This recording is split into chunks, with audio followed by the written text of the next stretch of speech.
Most reviews on the Smart Water Box tell you what it's supposed to do.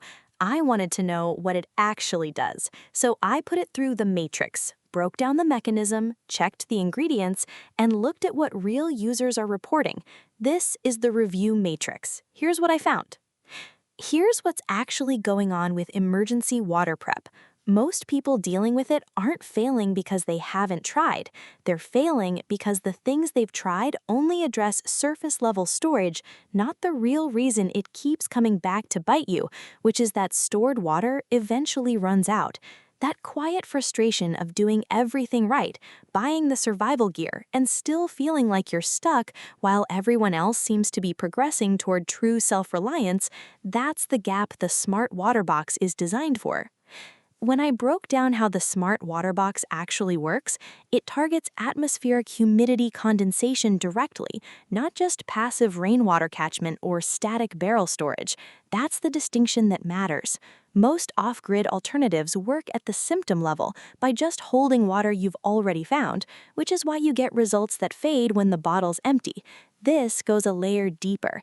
Active, ongoing extraction from ambient air, more targeted, less guesswork.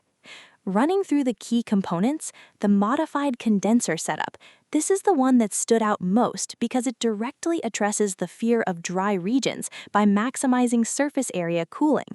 Then, the multi-stage inline filtration schematic, which I hadn't seen formulated this way in a DIY category before, ensuring condensate becomes potable. And the low-voltage power configuration. Easy to overlook, but it's what makes the other two actually compound instead of cancel each other out by keeping energy demands low enough for small solar setups.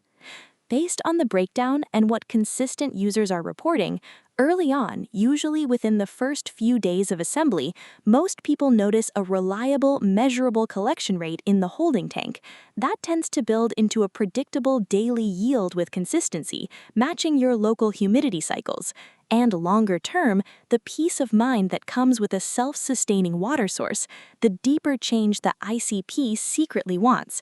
Not a straight line, but a clear direction. That's what the pattern shows. The protocol is simple. Source the baseline components, assemble the condenser housing, and hook up the filtration loop. Fits into a weekend DIY project routine without friction. The timeline most people report meaningful results to get it fully optimized is 1 to 2 weeks. Not a disclaimer, just how cumulative mechanisms work.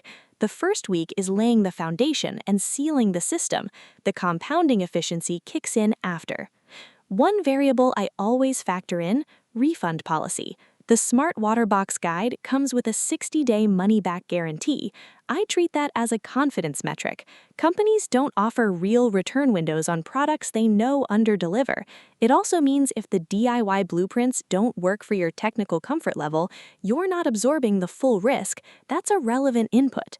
If the mechanism checks out for your situation and the problem I described is where you actually are, the link to the official page is below.